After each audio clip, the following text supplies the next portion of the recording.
they're having a hair debate in but I was going to say, Dave just called out, I was going to say you win by default because I don't think it matters how nice your hair is if you're missing a tooth. That's from Dude, my personal research. I got some fake teeth here too, and I think it might be the same one that you have.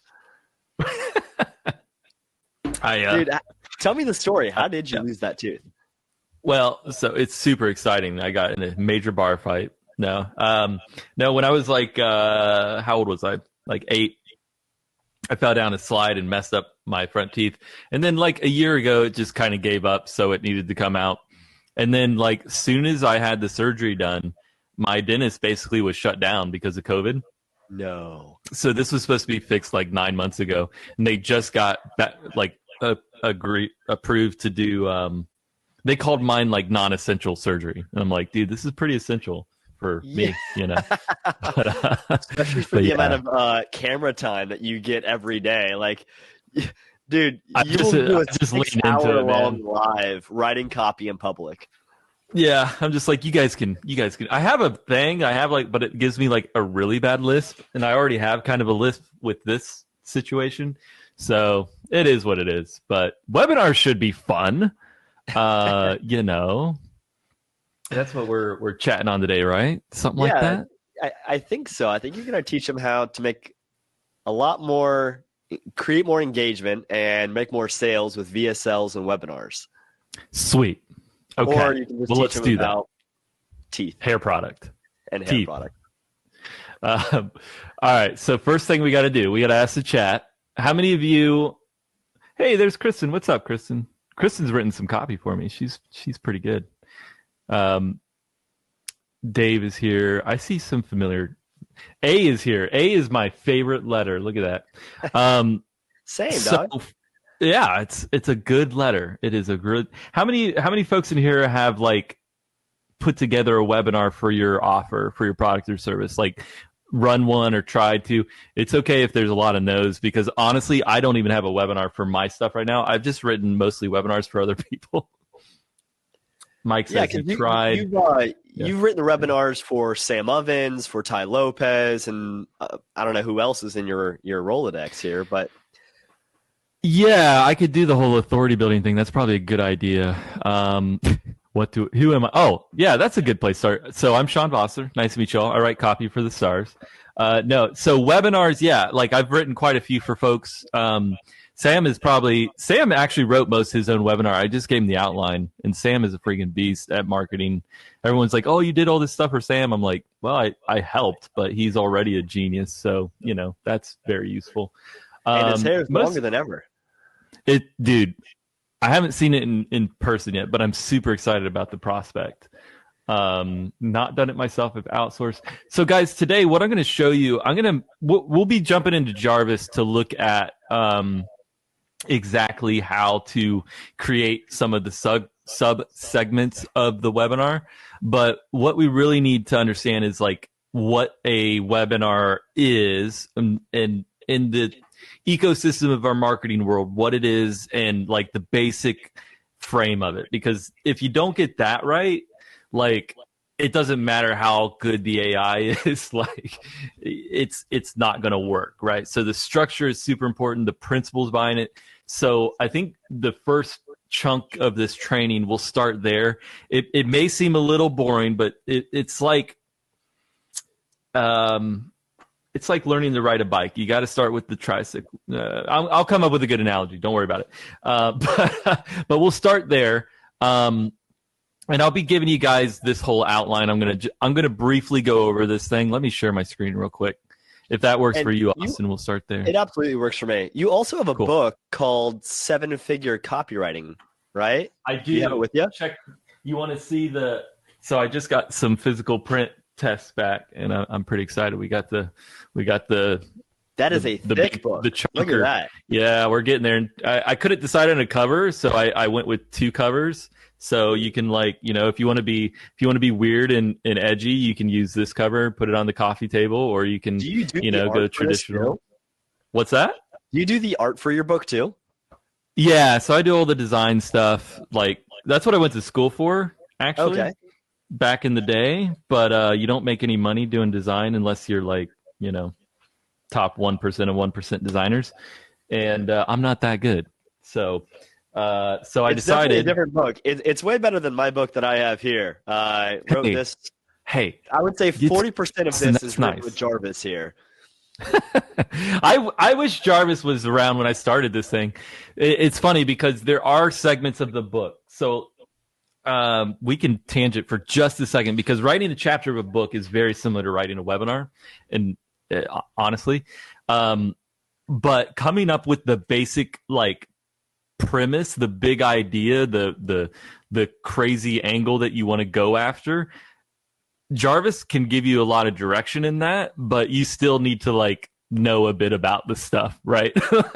I don't think we're really in trouble when Jarvis can come up with like unique ideas that all we have to tell it is like a genre of product, and it just writes everything from scratch. Fortunately, we still have to do a little bit of stuff, right?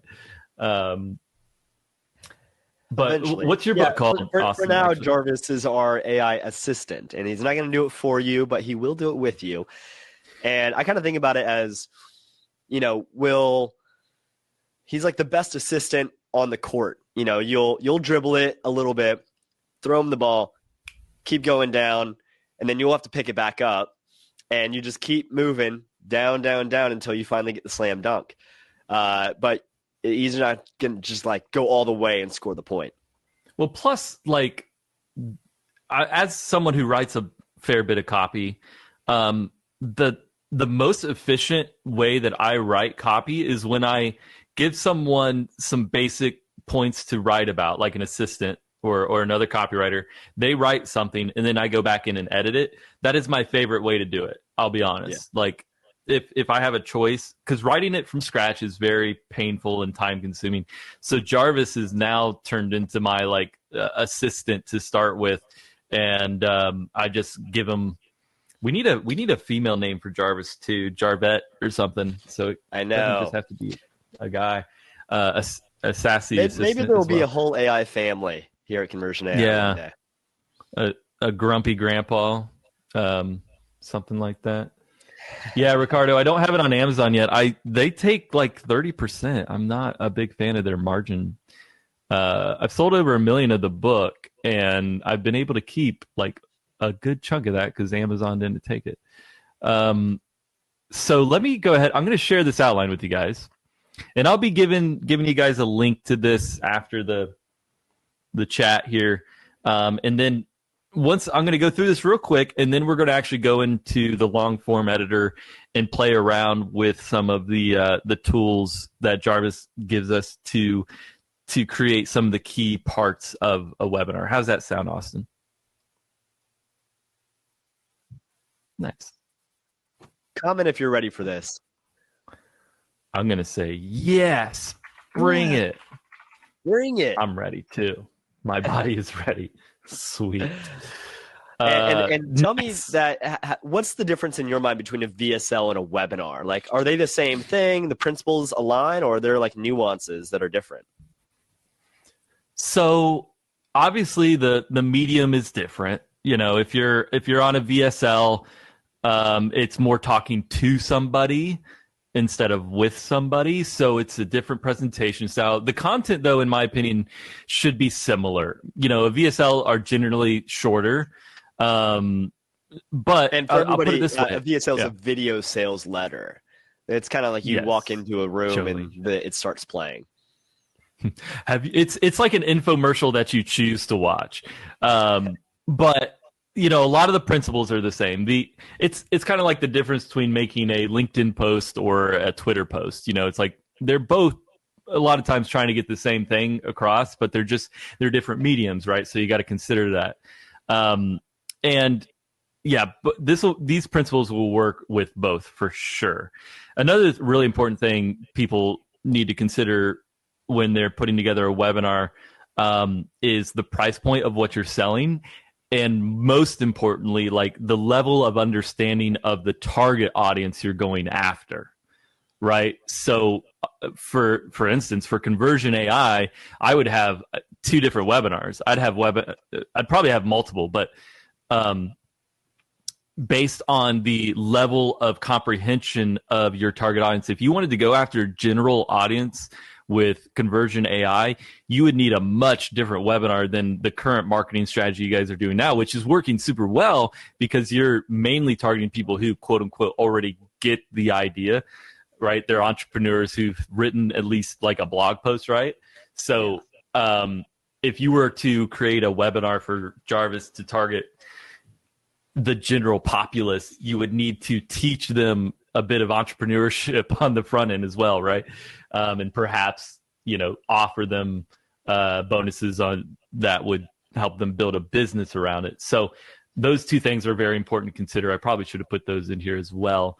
But, in my opinion, I'm going to do my best not to just read this thing word for word. I promise, guys. I'll be honest. This is why I do mostly writing, is because I'm not a presenter, a practice presenter. It's on my bucket list to learn how to speak publicly, but currently it's not my forte. But I love this idea. A mentor of mine drilled this phrase into my head. Teach, transform, transact, right? And that's really, to me, what webinars are. At the forefront, the majority of what you're trying to do with a webinar is inform your audience. Because an informed buyer is a good buyer. They're a good customer. If they're not informed and they buy just on hype, they're going to refund. They're going to have buyer's remorse. The smarter your buyer is by the time they get to your call to action, the much better experience everyone's going to have. You as a product seller, them as a buyer. So to me, that teach part is super important. And if you do that teaching part right, you're going to transform them, right? You're going to transform through persuasion. You're going to transform their perspective on things. You're going to transform their misconceptions, their misbeliefs. So if you do your job right on the teaching side, you're going to do the transformation automatically. So with Jarvis, with Conversion AI, I think it does an excellent job on the teaching part, Austin. I think it does so well at bringing information together that you, as an end user, once you have an outline like this, I'll be giving you guys down here an actual straight up outline. It's pretty simple. The principles are all here. But Jarvis, to me, that's the area that it will be able to plug into so well when you're creating a webinar, is actually giving you, as a presenter, ammunition to teach from as an assistant, right? In this outline here in Jarvis, how does Sean Vosler use it? How does Sean? Yeah, I'll show you. It's pretty similar to the document I posted in the group, but it's just putting it in different order, right? And the teaching part here, it plugs down in the outline here into these three key principles. So we'll walk through putting those together. But real quick, we'll just touch here. Yeah, the end goal of copy. I don't care what your philosophy is on life, marketing, whatever. But at the end of the day, what are you trying to do with copy and marketing? Is you're trying to change someone's behavior. Because before they didn't use Jarvis, and you're trying to convince them that they need to use Jarvis and that it's going to make their lives better and it's going to make their business better. That's your job as a marketer, is to convince them of that, right? Does that make sense?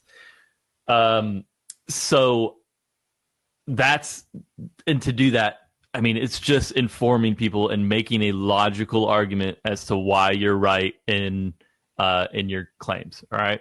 So, and then the last part of a webinar is just the transaction part. Okay. It's the offer.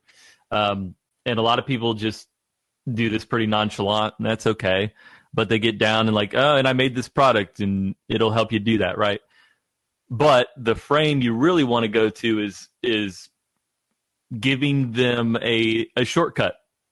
And I found that to be really the easiest way to frame an offer, is I just gave you all the information you need to make an informed decision.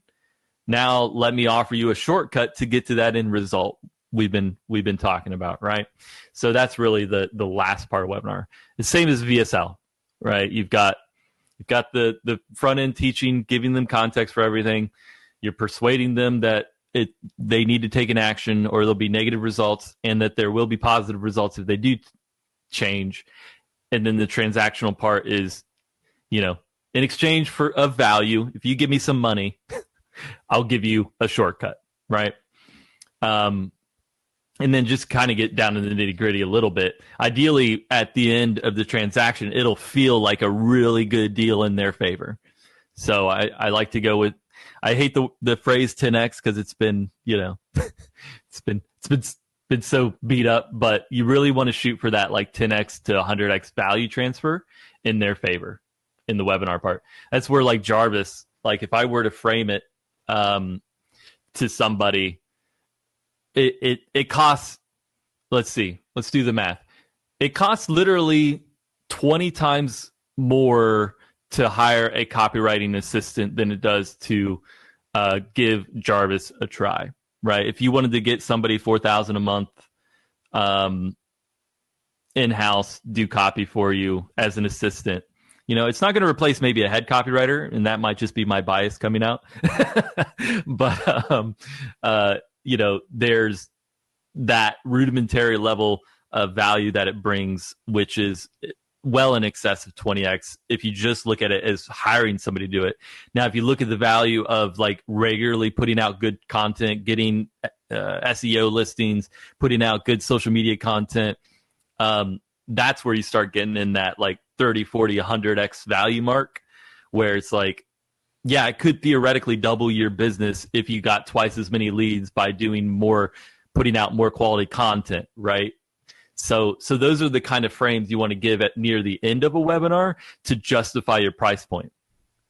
And that's why I generally like making whatever it is I'm selling, I try to put it in context. And I generally like to work in the business world because it's very transactional.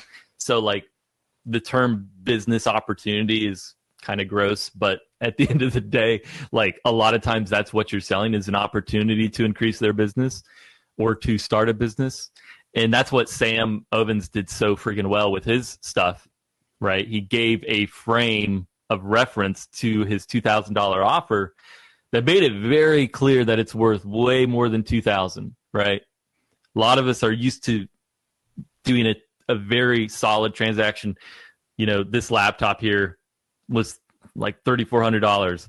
Kind of sucks. I still think that's stupid expensive for a laptop, but I actually did the selling on my end. I was like, well, I'm going to be making this with it. I'm going to be doing this in my business with it. Like I logically and emotionally justified the purchase myself internally. Does that make sense?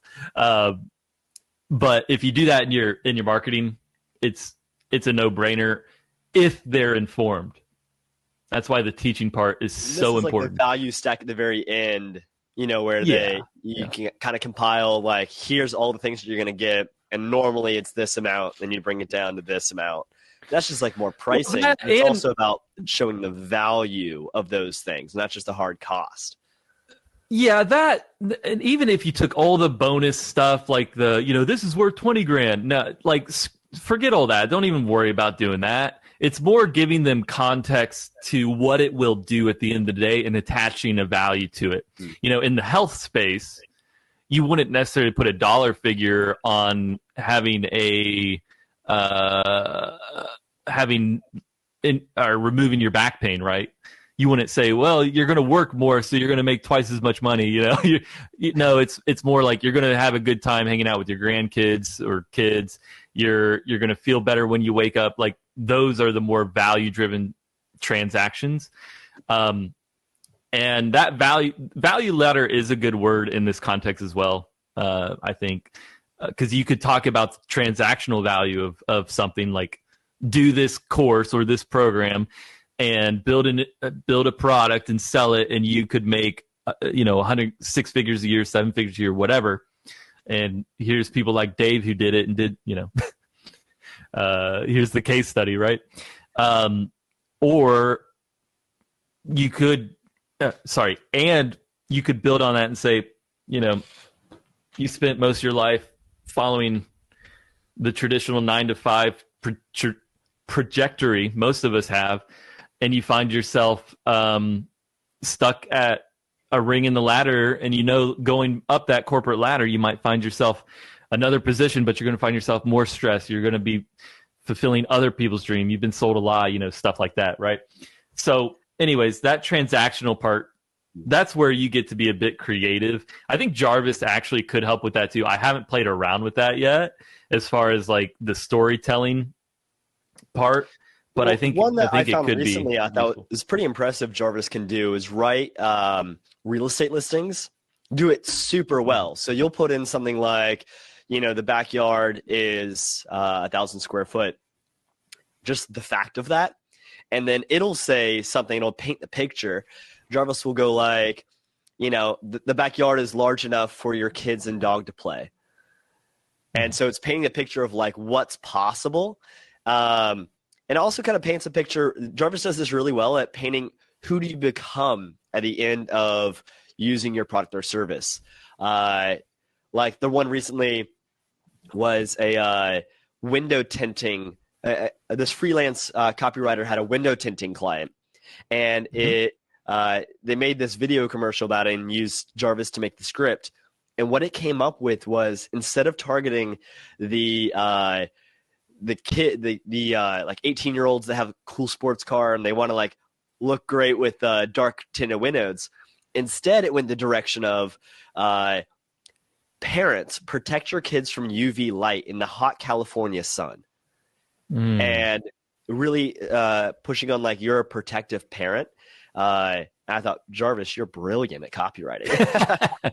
No, it's true though, right? And that's really like the beauty of this tool is it's going to give you unique perspective on different benefits that maybe you didn't anticipate. I don't know how it works. I was telling you this before the call. I wish I understood the technology more. I like to get down to the nitty gritty, right?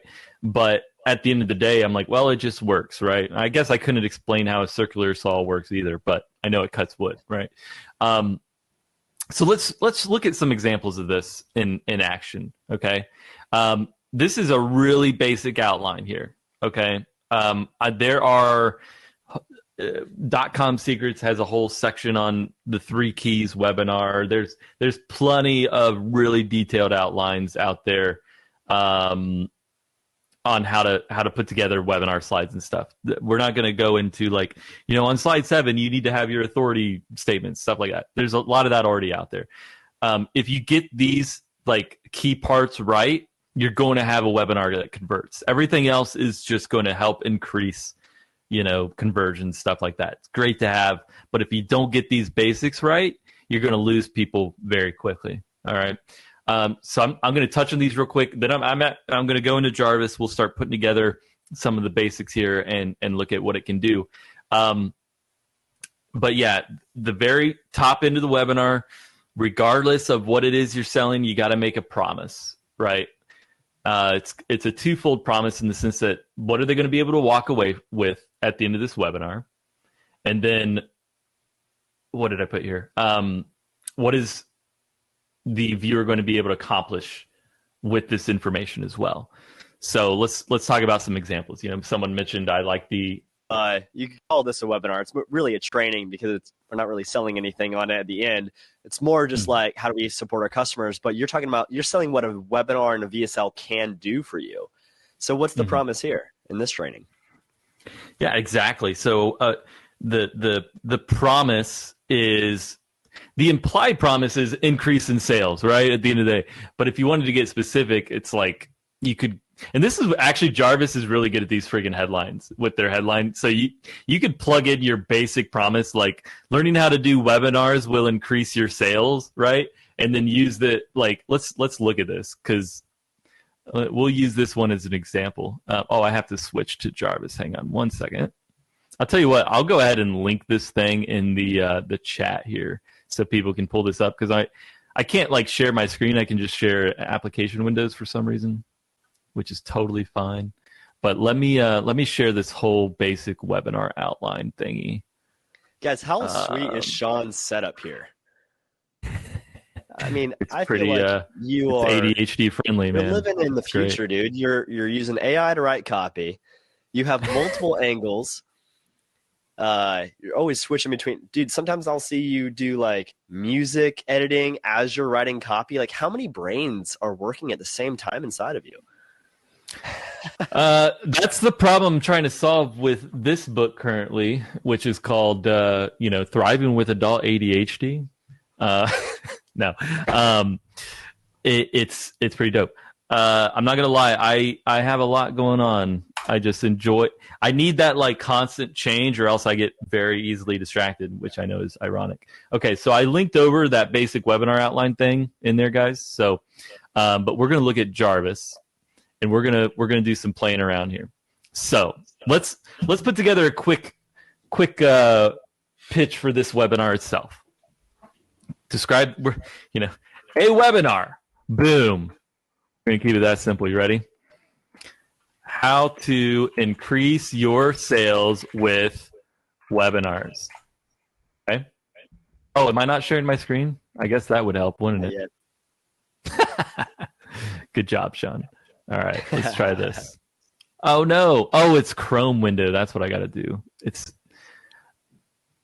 my Chrome is silly. Okay. Conversion AI. There we go.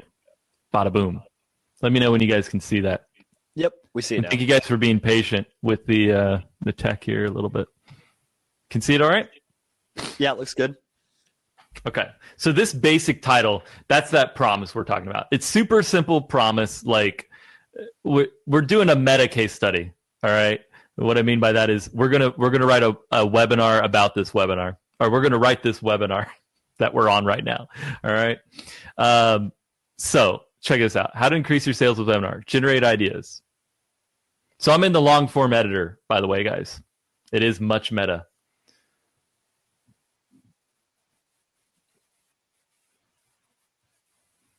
/unlimited, conversion AI /unlimited. So .com/ no. Why would you do this one, over, in the starter plan, you have like the headline generator. Like what has this increased for you?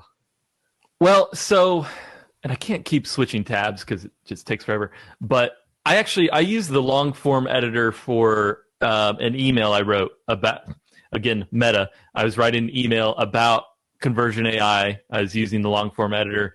And I think it's a great place to start, and then I'll be honest, like I like doing a lot of formatting, and it just helps my mind see the different hierarchy of information. So I generally pull everything into a Google Doc. And I'm sure you guys have that on your, bucket list to add more formatting stuff.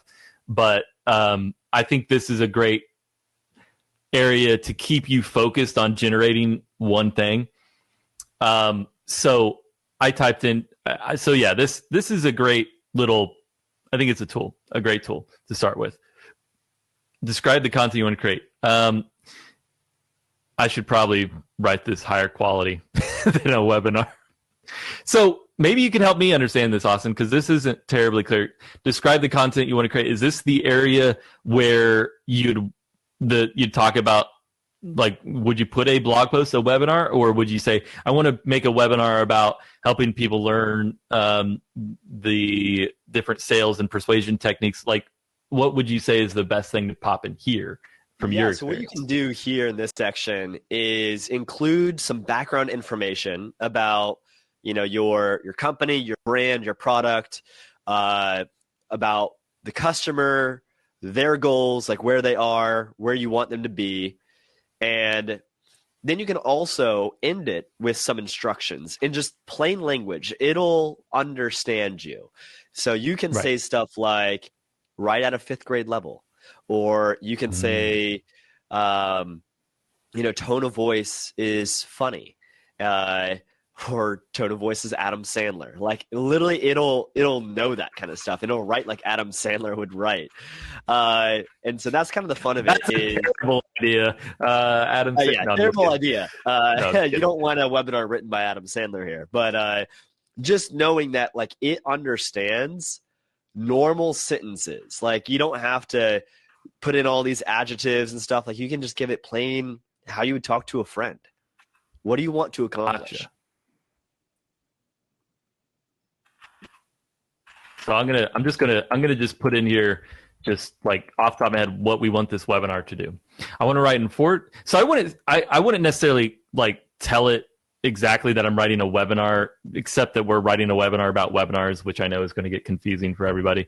But I want to really, what did we talk about at the very beginning? We want to write persuasively, and we want to teach people about these different aspects. And this is where actually the tool I really love using is the blog outline tool, which we'll look at here in a second, guys. Just looking at the chat, make sure I don't miss anything here. Yeah, so there are like multiple. Jarvis officially knows like 11 languages. English is going to be its best language, but there's other ones as well. You know, like Spanish, it knows pretty well, and it works better if you write in Spanish and then you ask it to also respond back in Spanish. We are also working on improving this a ton. So over the next, let's just call it 6 months. Yeah, there will be some pretty big improvements to language. Okay. So, and another thing I'll just say, like, I don't try to have Jarvis do the structure of my document as much as like I want it to generate good pieces of content that I can structure. Right? I think a lot of people are like, oh, how do you write a blog post with this thing? But they don't even know the basic structure of a good blog post, right? That's why today, like I started with, here's the structure of a good webinar, because you can use the different pieces that you can go into every little tool of Jarvis and it can give you some really cool content to plug into that outline, right? I want to try this long form editor, but that's generally how I would do it, right? So I want to write an informative and persuasive piece of training of content about the importance of using webinars in your business. That's our objective, right? So let's save that. Let's get a little more specific.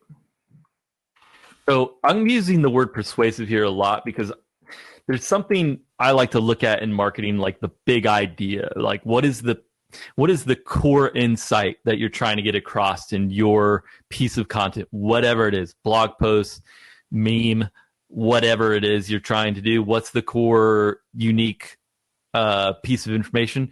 To me, in this one, it's about creating webinars that are persuasive as opposed to anything else, right? Persuasive being the key word. That's the big idea. It may seem obvious, especially if you're in marketing, but if you're not, it may that may be a good insight. All right. So let's generate ideas again. Webinars, a useful tool in your business. True. So all these are good, right? Like they're gonna the importance of webinars in your business. This is I can't read. Oh, there we go. So let's just start with a generic title. Let's not even worry about that because we're going to go into some of the other tools to get some of those hooky titles, right? Write your intro paragraph. Oh, I think I already did that. Or you know what? No, this is where we would put like some claims, right? Exactly. So this is like where you begin the webinar. You maybe introduce yourself. If this is like an email, you would say, you know, hey, Austin here. It's sunny in Austin, Texas, but I want to tell you something about our new product. And then, you know, you tell a bit about the product. So you get the ball rolling. Like you have to start dribbling down the court. And then what will happen is it'll read your intro paragraph, your title, and your instructions at the very top. Combine all of those. And then you can start generating content on the next step. You're going to hate me, but I'm going to ignore all that advice.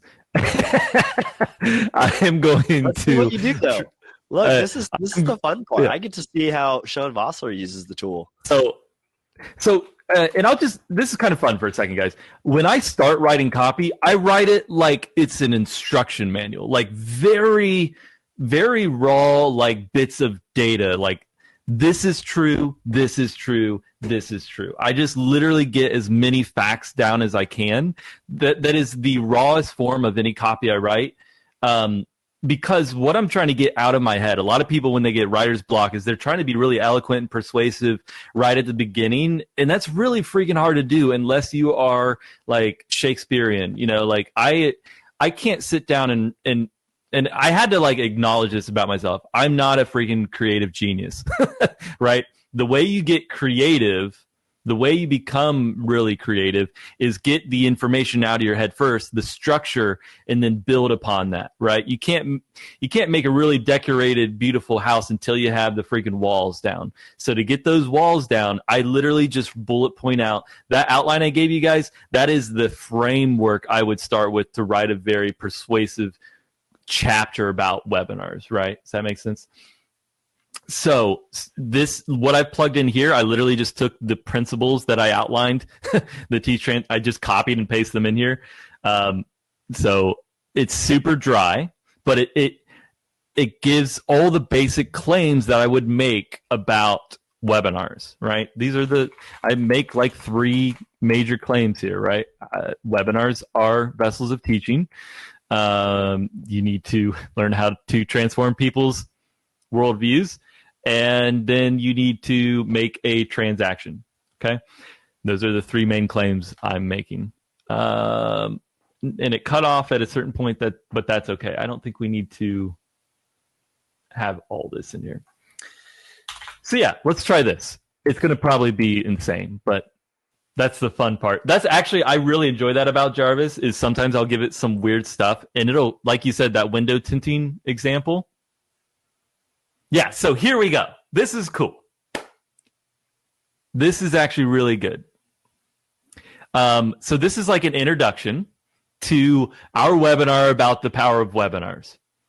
We probably should have picked a different topic not to confuse everybody, but whatever. I think most of you will get it. If you're looking to increase sales, then webinars are the way to go. Strong, solid statement. Doesn't give much context, but let's pretend who's our audience here, Austin? I'm thinking very like newbie level entrepreneurs who don't have a webinar yet.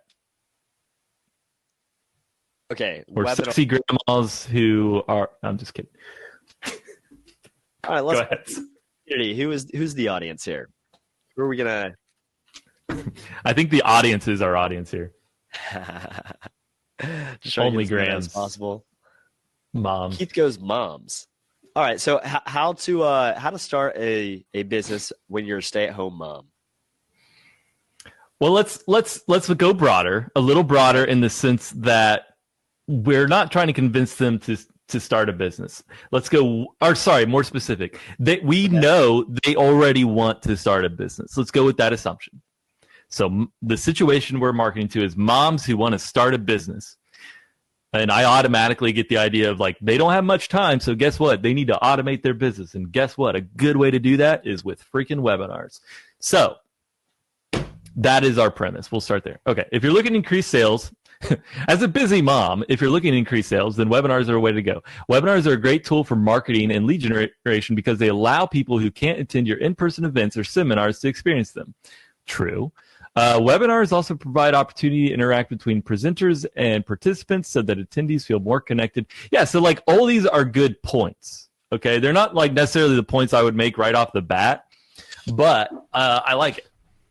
And what I would do, literally, I would copy all of these into a document myself and like pull bits and pieces that I like from them, right? Because what did I write in here? I wrote literally like the most boring, dry copy you could get. Teaching gives them all the context they need to make a decision to change behavior, attitudes, period. Boring, not going to be exciting. Sorry that I gave you guys that line in the beginning here, but it's true. Okay, what Jarvis has done here, I think, very well, is it jazzes it up. Okay, webinars have been a hot topic in the past few years with good reason. They're extremely efficient way to connect with your target audience and provide them with valuable information about your product or service. The problem is that many people still don't understand how webinars work. Like, this is good copy. I'm still always kind of surprised when it has some freaking good copy. No offense. The problem is that many people still don't understand how webinars work, so they hesitate to use them in their business. This, they say blog post, whatever.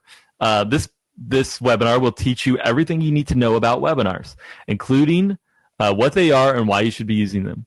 That's a good freaking introduction. We could jazz it up. We could make it more, whatever.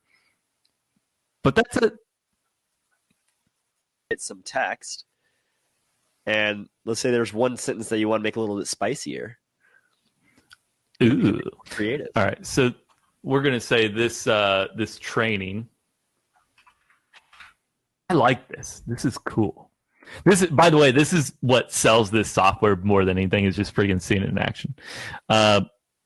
Oops, I didn't mean to hit that on that. Yeah. Okay. I like that sentence.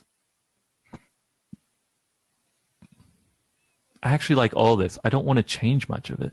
Well, we can showcase that feature a little bit later. Well, let's see here.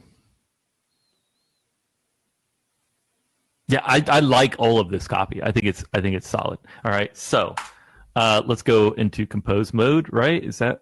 Oh, wait. What did I just do? What is that? I have not used this yet. I've been using the other long form editor. What is going on here, Austin? Yeah, this is where you basically it's reading what you've written. It's going to continue carrying it further down the court in real time. Okay, I'm genuinely kind of weirded out in a good way. I don't. I did not quite anticipate this. All right. Okay. So. And you can also use the power editor on the top right. You see that eyeball? So that's what I was using. I was using this.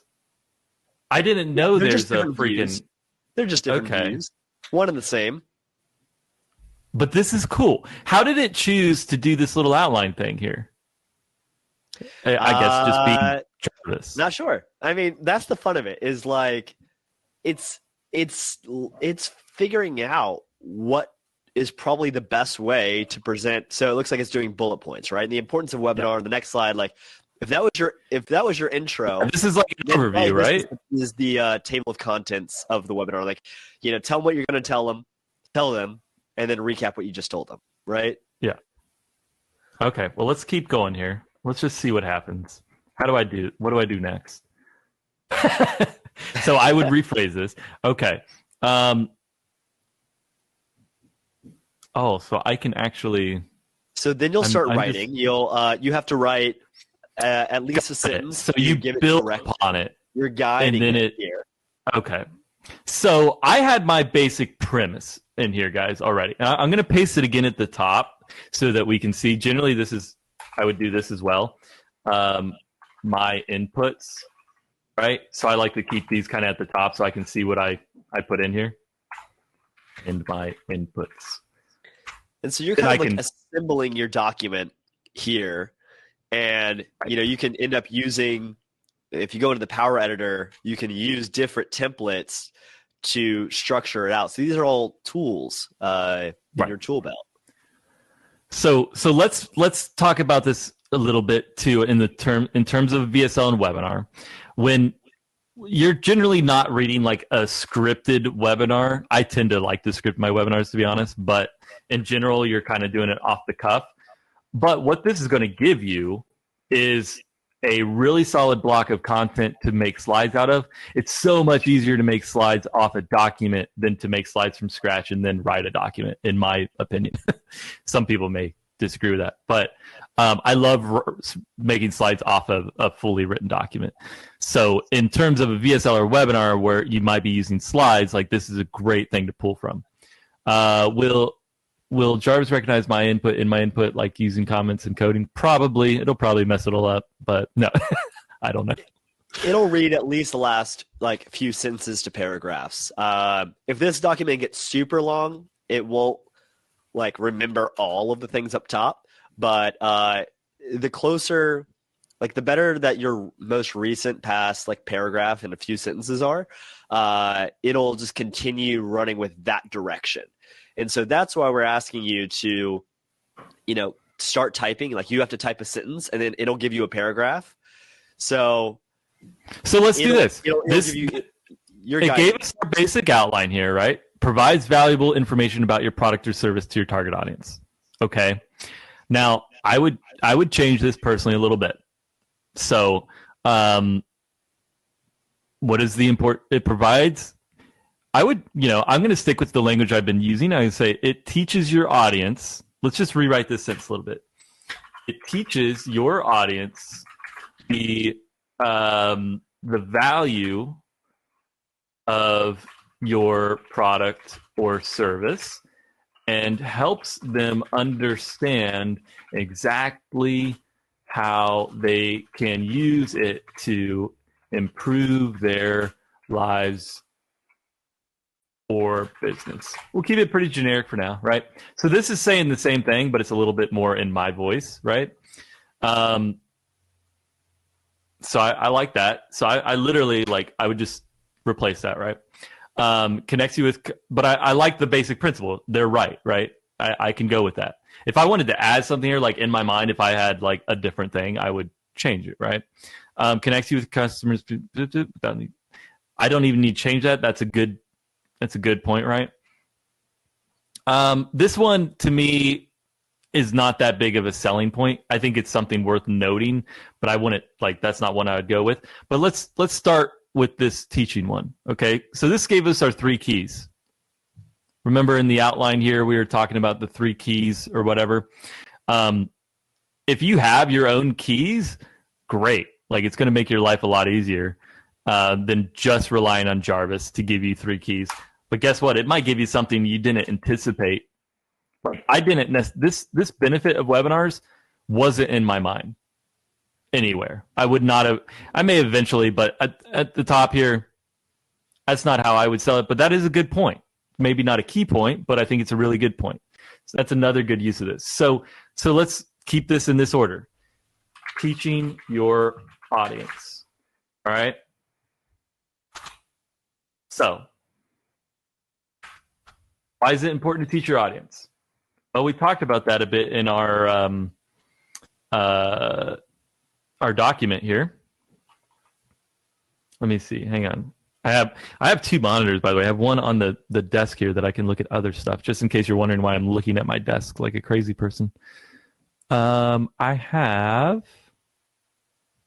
Where are you at? Okay, so I'm going to write my own sentence here, and then we're going to let Jarvis expand upon it. How's that sound? Loving this. Is there any way to make maybe like zoom in just a little bit? Some people are having some trouble reading. How about that? Is that good, guys? I just zoomed in. Better, yeah. Oh, did it zoom in for you guys or not? Yeah, it did.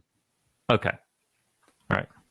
So, and this is where, Austin, I think people think Jarvis is going to give you everything you need. You may need to go out and do a little bit of research on these bullet points if you're not terribly informed, right? Like it's still important for you to freaking know stuff about.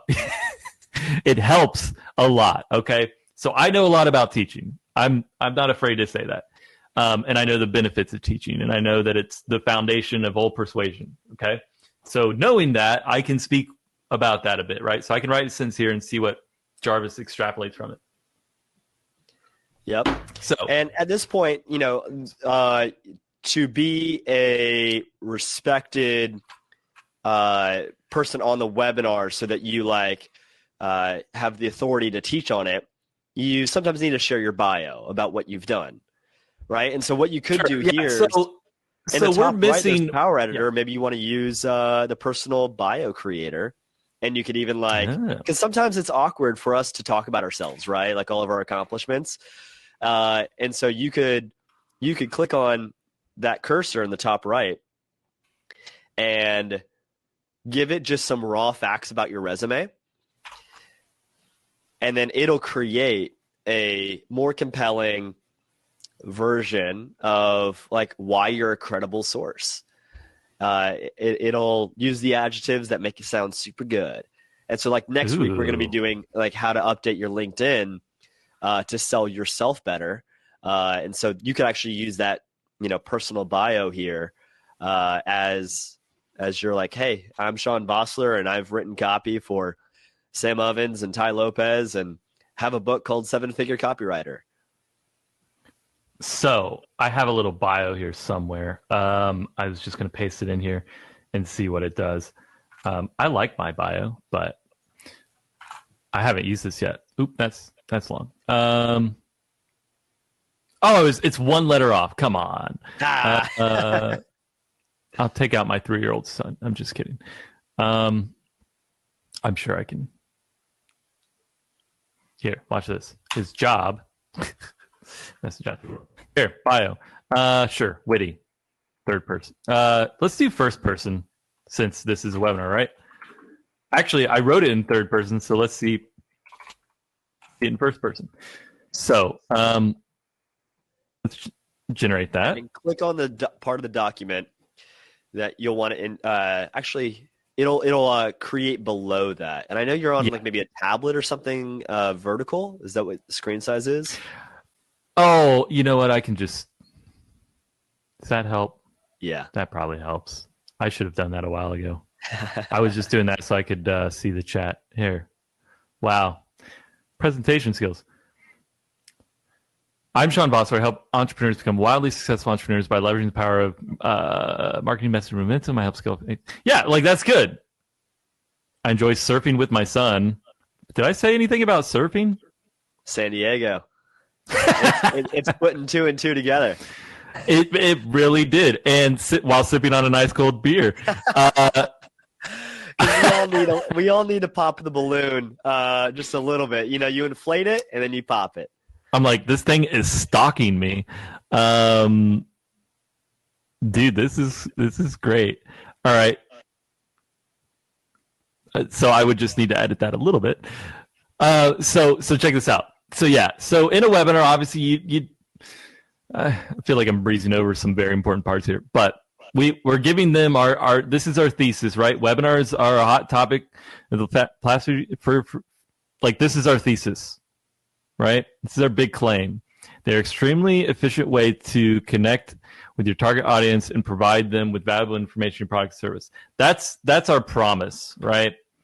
I think it could be a sexier promise, but we'll start there, right? This is good. It presents the barrier, right? The problem is many people don't still understand how webinars work. That's pretty solid. So that's the problem. That's a part of the promise is the problem we're overcome. So is or we'll just say meet your presenter. So this is like a slide, right?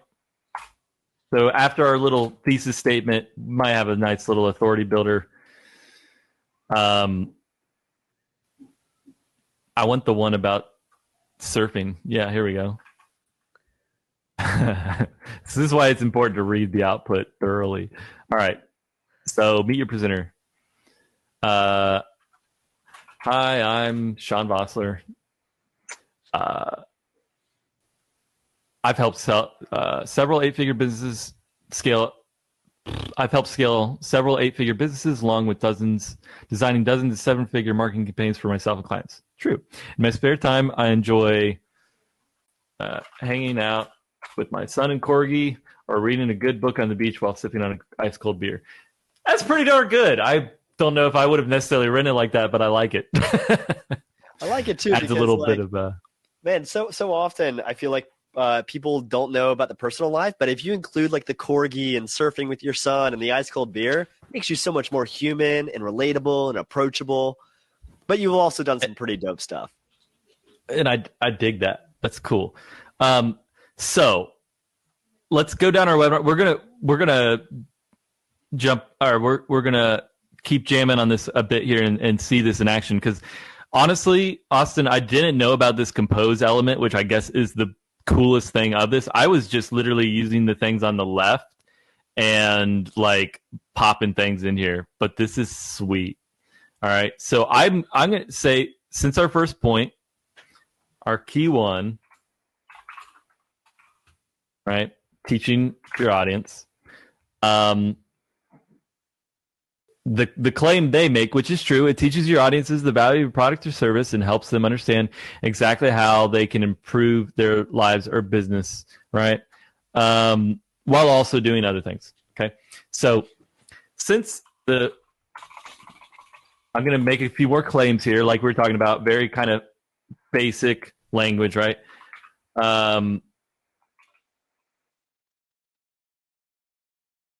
Exactly. What you're saying here is you're kind of like saying, hey, finish my sentences.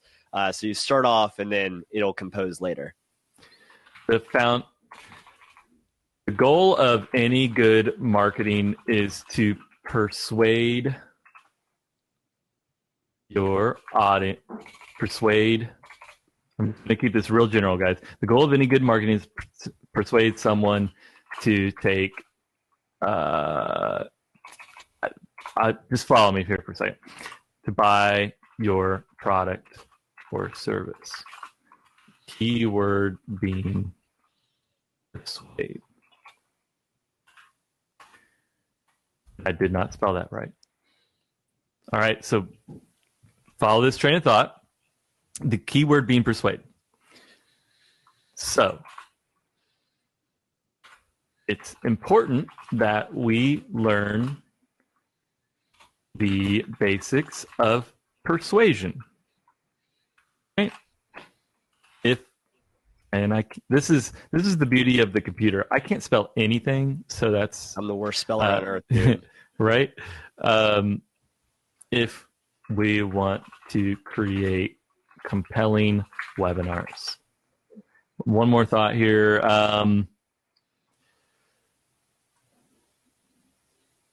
I want to tie this into teaching. At the heart of any persuasive argument is a well-structured piece, structured. I don't want to say this. The heart of any persuasive argument. How about we just say this? Teaching is the heart of any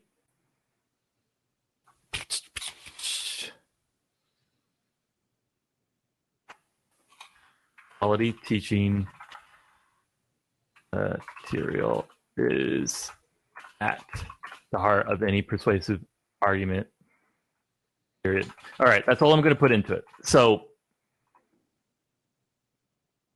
yeah, Maurice, get in there and play with it. It's until you really like start experiencing it, like all the examples aren't going to help, my dude. The tool itself, I'll give you an example, Maurice, because that's a good point. Like here, let's go through and just show you a bunch of examples. If you don't know the tools inside and out, like what they do, which honestly they're pretty straightforward, you're not going to know how to use them together, right? So if you don't, I was talking to my audience about this the other day.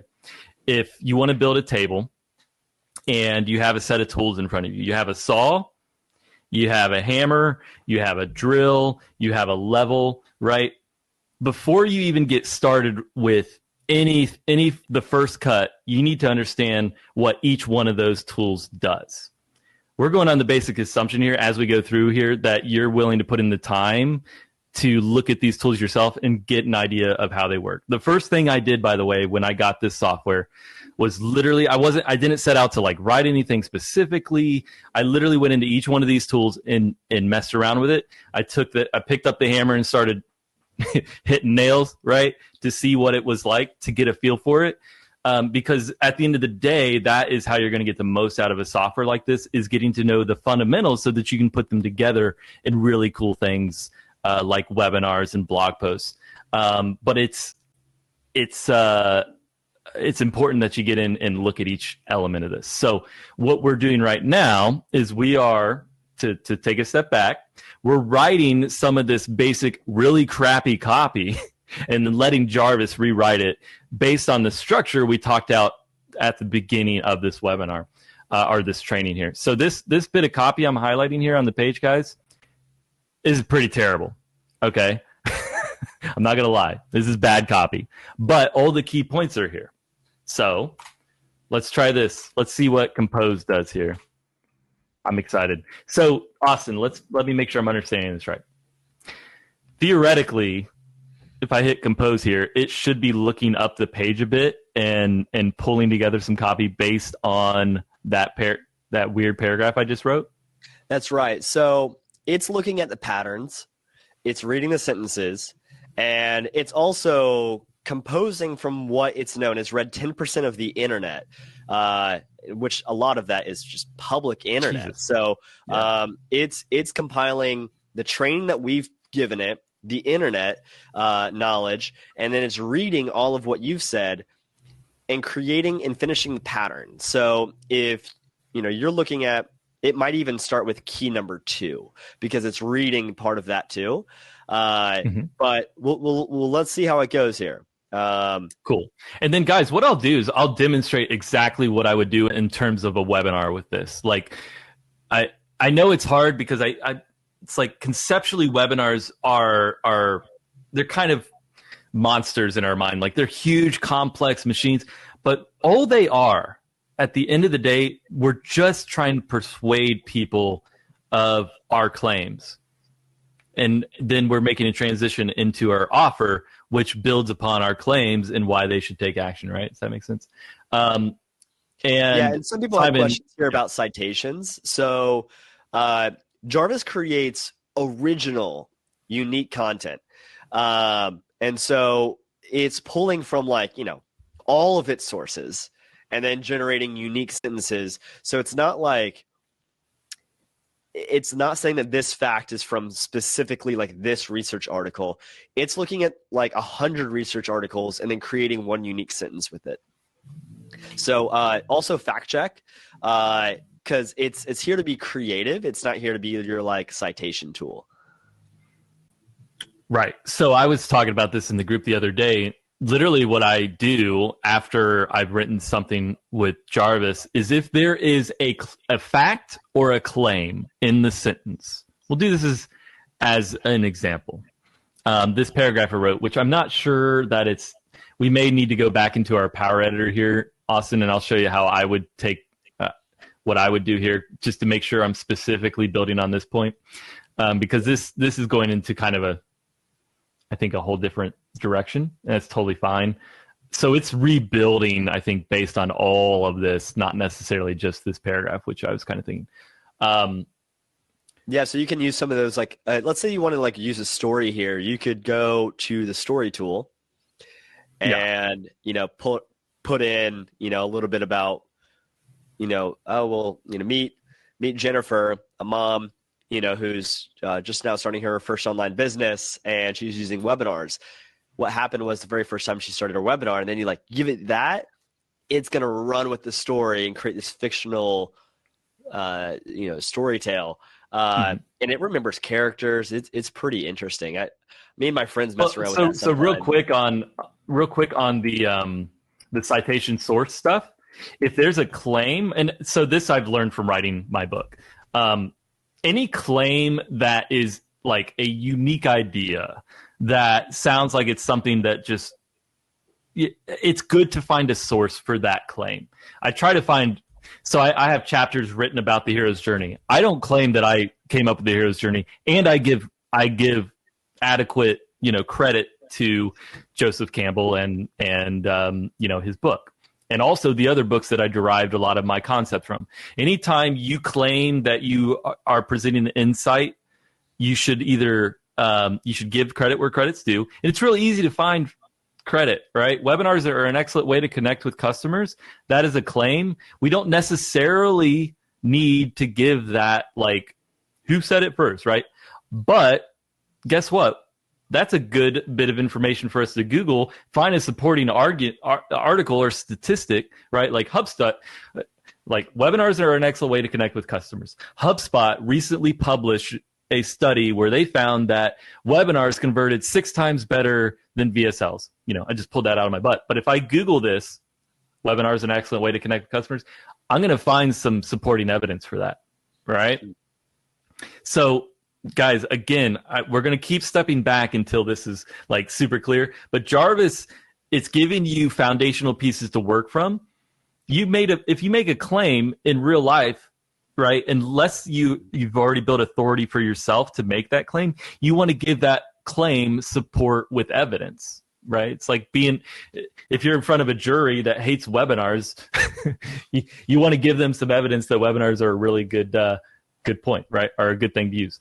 So I'm going to step back here. This is fine. But that paragraph we wrote, Austin, and I like the idea of going back to the story. But I'm going to use a different tool over here called There's quite a few of them. I like to play around with the PAS framework is really cool. Like all these frameworks are really, really strong. Let's see what the content improver can do, because this says all the things I want to say about the introduction to this key point. If this was a tree, this is the introduction, right? This whole part here.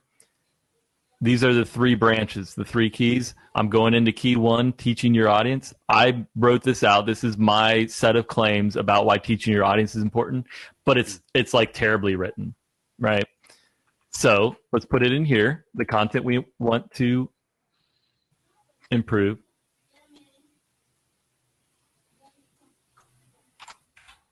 Okay. Now this tone of voice is interesting here, Austin. What are some different things we can do here? Because I generally just do witty. Yeah, well, this is funny because it is like, so we get the question so often, like, can you make a drop-down menu of all of the tone of voices? And it's like, you can go in our Notion docs, get like the, top 15, most commonly used ones, but the tone of voice can be, celebrities, it can be adjectives, it can be, like so many tones of voice. Like there's no specific set number of tone of voices out there. That's the beauty of AI. I guess it can figure it out, right? Yeah, like literally, like somebody used the tone of voice on an ad and made the tone of voice Dave Chappelle. And actually, no, there was another one that was like Joe Rogan, and it was so on point. But think about the amount of content Joe Rogan's created, and so Jarvis has read that. Got it. Okay, so check this out. Andre in the chat just said use number sign before the last sentence you want Jarvis to stop. I think that's right. Is that right? Did I do that right? Yeah, exactly. Yeah, so it won't read past that hashtag. So it'll start from the top and won't read past this, or it'll start here? It'll read from where your cursor is up to the hashtags.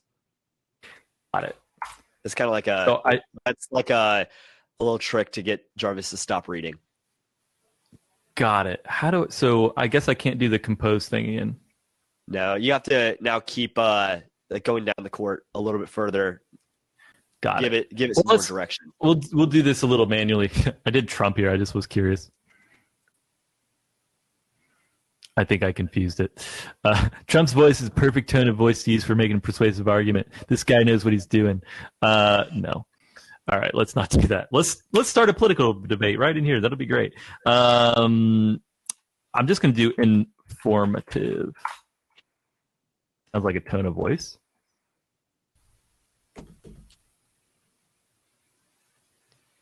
There's the app called Hemingway that like reads, like gives you the grade there is. Like, is it an 8th grade reading level or like a 4th grade?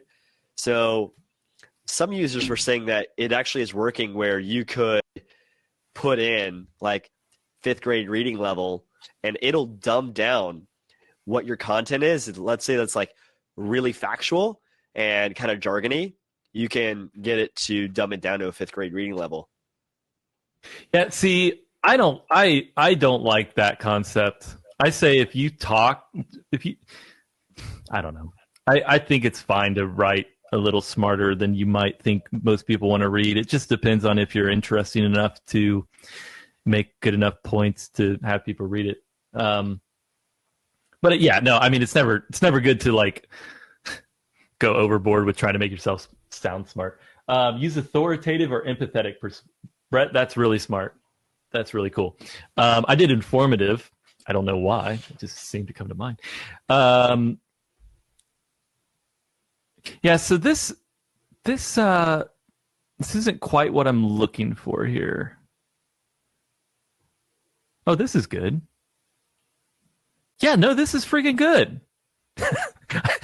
You're gonna don't sound so surprised, Sean. So check it out. So we'll take this. So I wrote, the goal of any good marketing is to persuade someone to buy a product or service. The keyword being persuade. So it's important we learn the basic persuasion if we want to create compelling webinars. Quality teaching materials is at the heart of any persuasive argument. Okay, so boring. Now Jarvis built on that and said the goal of any good marketing is to persuade someone to buy a product or service. The keyword being persuade. So it's important that we learn the basic persuasion if we want to create compelling webinars for our audience members who are willing to who will be paying attention in order to take away some valuable lessons from you when they need it most. That's pretty cool. I mean, I would simplify this a bit, maybe drop it in Hemingway, as Austin says. Whether through audio recordings through the phone or interactive, blah, blah, blah. So this one, this to me. And then use your little make more creative button right there. So when you highlight text, okay, you can, we actually put the content improver right there as a fast click. Okay. So if I clicked that here, it would, see, I'm learning too. Content, is this make more creative? Is that content improver? They do it like slightly different. So more creative will like expand it and let it like kind of go wider spectrum. Content improver is like rephrasing. See that the first one out of the three? Got it. Rephrase. Oh, so that's okay. Cool. We'll try that on the next one here. Quality teaching materials is at the heart. It tried to be funny. It didn't work. The heart of effective persuasion. So I would, if I'm going in here and editing for a webinar, I might say what most people don't understand. Just say, I'll keep it 5th grade. Don't know is probably even not proper grammar, but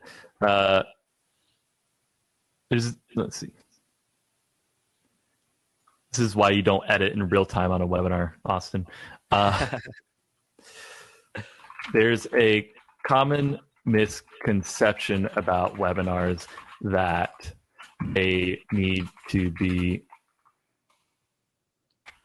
salesy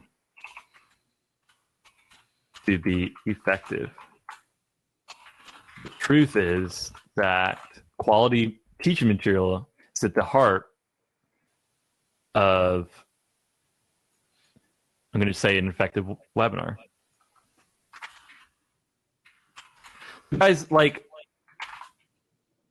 the beauty of this thing is the concept was brought, like this concept was generated through our one paragraph that we wrote about this, about our views on webinars. And then it extrapolated onto that to this whole whole train of thought, right?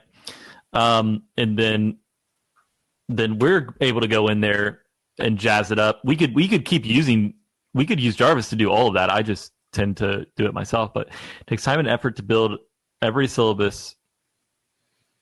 It takes time and effort, but every syllabus has been carefully. So yeah, this. And of course, like, you're going to have to add in like your own flavor. You know, you have a tone of voice. That's the Sean Vosler tone of voice. Right. And your audience is going to expect some level of familiarity there. But what this is helping you do is not have to start from a blank page.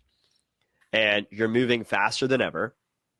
And it's often creating new directions that, you know, you might not have thought of. Especially, I love the marketing angles tool on the left, because that one will generate some really unique positioning statements. Dude, this is still so cool.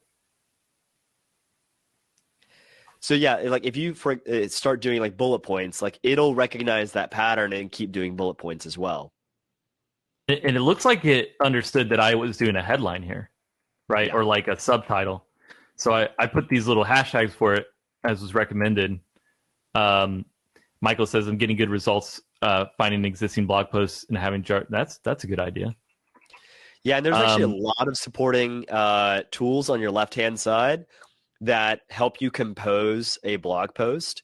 So you can start off with like marketing angles, find which angle of the blog post that you want to do, and then you'll go in and put that into the outline of the blog post, and it'll create like, you know, your 8 headers, like 7 best ways to lose weight on the keto diet or something like that.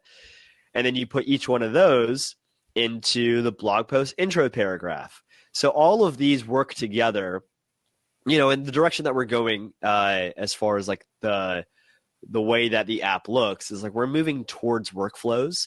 And this is a good part of that. But what we need to find out is like, what are the common order that people use these? So right. Think of like the a la carte on the left. Well, eventually it'll be like a 12-course meal. So check this out. Let me switch my screen real quick. And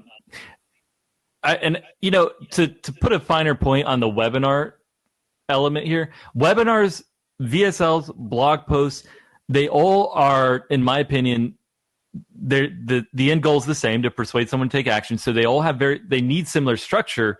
The only difference really is the length and the depth of the information.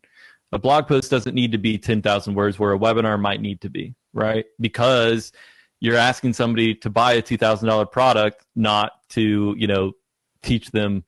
Well, the call to action in a blog post, it might be to a product, but it might just be to make a change, you know? So to me, the structure is always the same.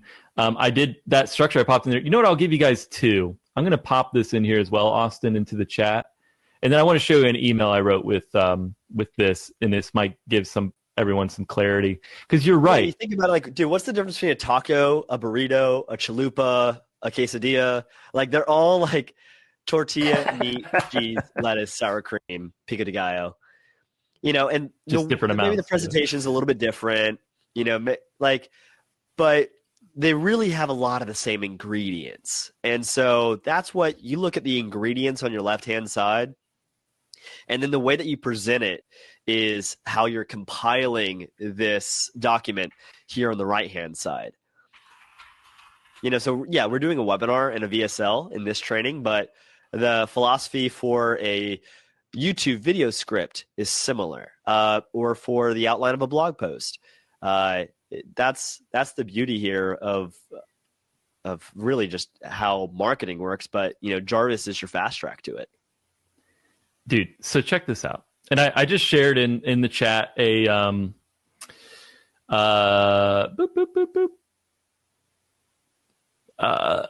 outline that's in my book that's very similar to the one we talked about, but more conceptual. It's called the Contrarian Copy Structure. More? What's that? Could you zoom in just a little bit more? I want to see. Oh, yeah. This is an email that I wrote with Jarvis. I just want to show you guys how I did it. The thing I just shared, let me switch I'll just talk about this for a second, not to confuse people even more on what we're talking about here, but this is a page from my book. This is the outline I use for every freaking webinar, everything, right? But it's a printable. It's not like step 1, have a headline. Okay. These are, if you accomplish these 7 things in a paragraph or a 60,000 word book, the structure is going to stay the same, right? But we don't have time to go into every single one of these. But if you, I'm telling you, hit every single one of these elements, you will make a very compelling piece of copy. All right, I just wanted to share that with you guys. Don't worry too much about that. I will show you. So this is an email that Jarvis wrote for me. Obviously, I went and edited it. But yeah, so here's are the different tools I used. Austin, so you can hear. I'll just. Is it actually? I'm not freaking sharing my screen. I got it. Hang on. Let me know when you guys can see this. All right, now we can. Okay. So I obviously promote this software because I use it. So I wrote an email about Jarvis, and this is mostly written in my voice. Like I just, this is it, right? But I said from this below, it's all AI generated. So I use the creative story tool to write this introduction part here. So this is not a bad way to start an email, right? Let me tell you a story of an entrepreneur named Sean, no relation. Sean was tired of trying to figure out how to write persuasive marketing content from scratch. He always seemed to be overwhelmed with all the different ways to write, and he'd often find himself procrastinating and avoiding what he knew needed to be done. Okay, so this story here, if you guys haven't played around with this yet, this creative story tool here. Well, we can't see that other tab, but yeah, the creative story. You're right. Yeah, I keep forgetting that. Great. Yeah, so that's a good way to open, but it's just a different creative way to frame. I'll show you guys what I put in there real quick. And sorry about the tab issue here. All good. And I can share this email too if you guys want to see it. But yeah, so I wrote this. Like beginning, middle, end story, right? Here's Sean. He's tired trying to figure out how to write persuasive marketing copy from scratch. Found an amazing tool called Conversion AI, gave him the power of artificial intelligence. Not a very compelling story, right? But what was outputted from that was actually pretty freaking good. Again, I sound surprised, but I shouldn't be. This tool is ridiculous. Okay. But you could do this in a webinar. You could open with a story. Then I use the PAS tool. I use the BAB tool. And you see, I didn't just like use them one after another. Again, back to our like building a table analogy. You might need to go put part of it together with a saw, and then take a sanding tool to it to finish it, right? So I intermix a lot of these different tools, and I don't think there's always going to be a right and wrong way to do it. I think you can get creative with it, and that's part of the fun, right? PAS is problem, agitate, solution. And that's a really great framework for telling a story. So if you mix those two together, it's like a recipe for great storytelling that leads somebody from where they are to where they want to be through the perspective of somebody else. 100%. So I'll pop this email over to you guys so you can see it in the chat.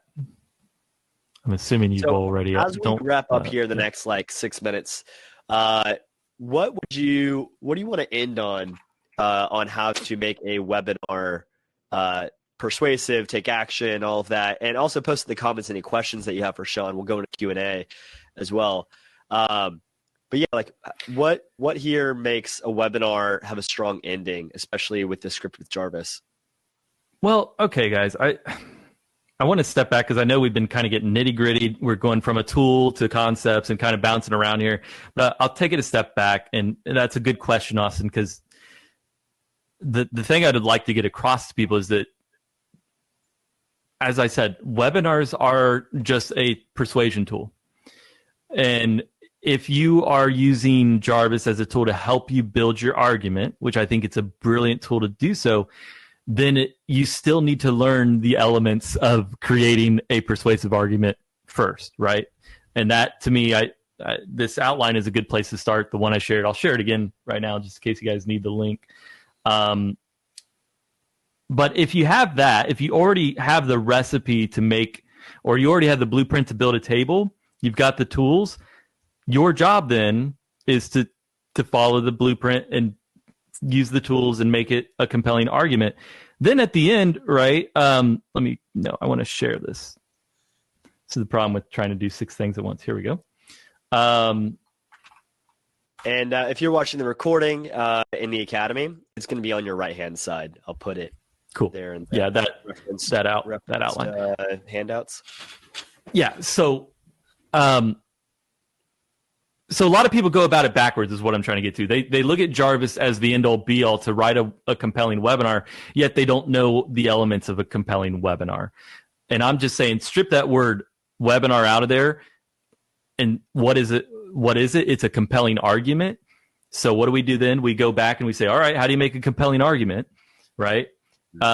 So going up that hierarchy of information and learning those things, if you want to write great copy, if you want to create content, you got to learn those fundamentals, and they're really not that complex. Like, how do you convince your child to do something, right? Sometimes that might be a bad example because they're very illogical. But how do you get your friend to stop drinking? Okay, something a little more dark here. We'll go for a second just to bring the point home, right? You wouldn't sit down necessarily with a drink with them. Maybe you would. I don't know. But let's say you want to do somewhat of an intervention, and that's a lot of times that's how I view these webinars. I'm trying to do an intervention with somebody who's screwing up their life or their business by not doing something that I want to convince them to do, right? So how do you do that? Well, you sit down. You don't berate them. You don't say, "Oh, you're a bad person. You've been drinking and ruining your family," right? That's not very persuasive. And if that's your approach to persuasion, you need to take a step back, revisit the old school argument techniques, right? A really good book, by the way, for this is How to Win Friends and Influence People. It's probably the best book on how to write a webinar out there. But what do? You sit down and you explain to them the basics of the situation, right? Like, you're a great person. You have a great business. In context of the drinking, we'll just keep on that analogy. You're a good person. You've accomplished so much, but you're running into a problem, and I can see it, and everyone around you cares about you. You can see this, right? You have a misconception about you drinking that you don't think it's affecting you, but it is. Here's a compelling reason why. You feel terrible in the mornings. So you lay out the evidence, right? You don't berate them. You just, here's the facts. And the emotional appeal, everyone talks about using emotion in selling. Emotion comes naturally if you're making a good argument. Okay, if you tell somebody that they're logically, you don't need heavy buzzwords all the time. Yeah, you don't need to tell them that they're ruining their lives if they drink too much. You just need to tell them the facts that they're not spending time with their family. It's like all these things. I'm not trying to have an intervention here that's getting a little dark, but the concept is there. And then how do you drive it home, right? I care about you. Empathetic language, right? The conclusion to make an offer in a webinar, empathetic. Brett made a really good point of using that tool called empathetic, or the tone of voice empathetic. You want to be empathetic at the end. Listen, you're trying to write copy, yet you're not a copywriter. Why not pick up a tool that can save you all the freaking headache of trying to learn this stuff from scratch? Get to know the basics of it. Of course, you're going to have to know how to use the tool, but guess what? You're not going to have to spend hours trying to learn the proper grammar, the proper structure. You're going to be able to use this tool to save you so much time, right? So at the end, you're using empathetic language to present your offer, and then you're just building on that, like building the case for getting it, right? So think about this, guys. If you were to go out and hire a copywriter, a good one, to write your content, it's going to at least cost you a minimum X amount of dollars. No doubt. Even if it's just a part-time position, it could a decent one, maybe 1-2 pieces of content a month. It's going to cost you about $1,000 a month, no doubt, in my mind. If you want to get a decent one. Now, if you pick up Jarvis, you plug it into your systems, you learn a bit about it, maybe even put it, hand it off to your assistant to use it. But the beauty of this tool is that it has built-in marketing frameworks that you don't need to learn. You can just leverage them. So it automatically turns that person into a qualified writer, right? So anyways, we're making that argument here, right? Yeah. But that's what you're doing at the end. You're building that value. This is not just for people who don't want to learn copywriting, but you are like the copywriting guy. Like, you've written the book on it. This is your profession. So how does it work with you where like some copywriters like scared that it's going to replace them?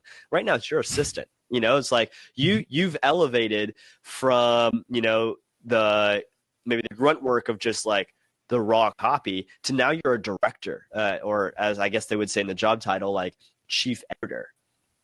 So a big thing I do spend a decent amount of money on is that first phase of copy.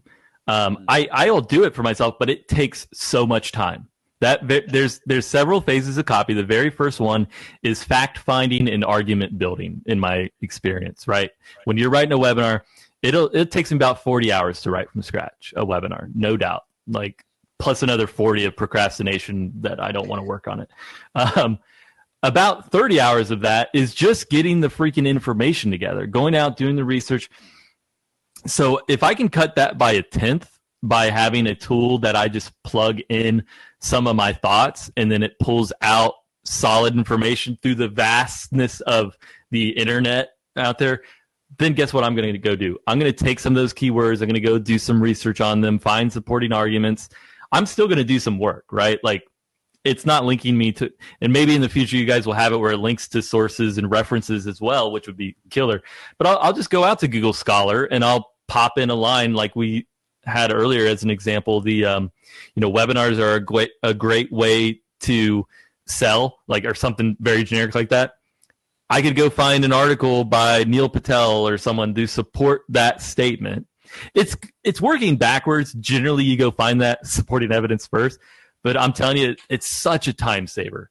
The emails I've written with it already, it's saved me a ton of time of just coming up with the basic argument pieces, right? Then I'll just go back and rewrite it. It's fine. But yeah, it's not going to replace copywriters in the sense. It might replace the Upwork or Fiverr copywriters, but they're not really copywriters. They're just, word jockeys. But I'll tell you, Austin, the main argument in my book, in my sales page, I'm not a copywriter. I'm an entrepreneur who does copywriting. And I think copywriting is a very fundamental skill that every entrepreneur should have, not because they need to write copy, but because copy is what drives product development. Okay. I firmly believe this. When you guys were working on this product, I'm sure you started writing the sales page for it and wrote a bullet point that, you know what, Jarvis can't do this yet, but it really should because I wrote this bullet point. It would be great if it could do that, right? So I do a lot of my product development backwards. I'll write a sales page for it, and that sales page will tell me what needs to be in the product. Yeah.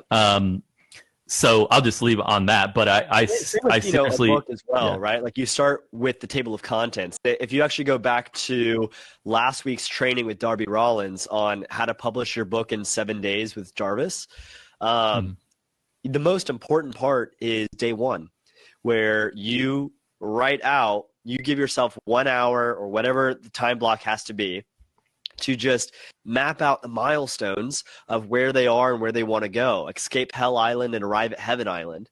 And those key moments on the path are what lead them to their new life. And that's what the chapters in a book are. It's also, in a shorter way, in a webinar, those 3 takeaways that you just mentioned.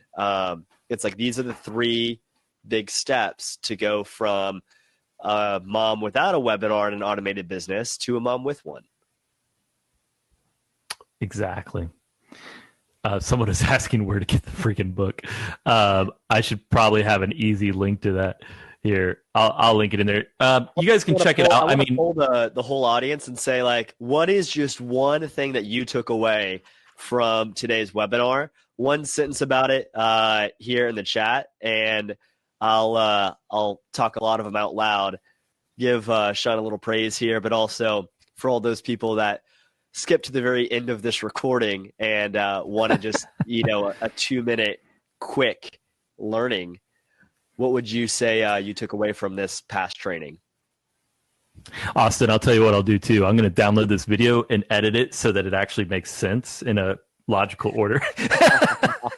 That's another beautiful thing Jarvis does better than I will ever be able to do, is put things in a logical order. Like the blog post outline tool, I use that even if I'm just trying to have a conversation with somebody.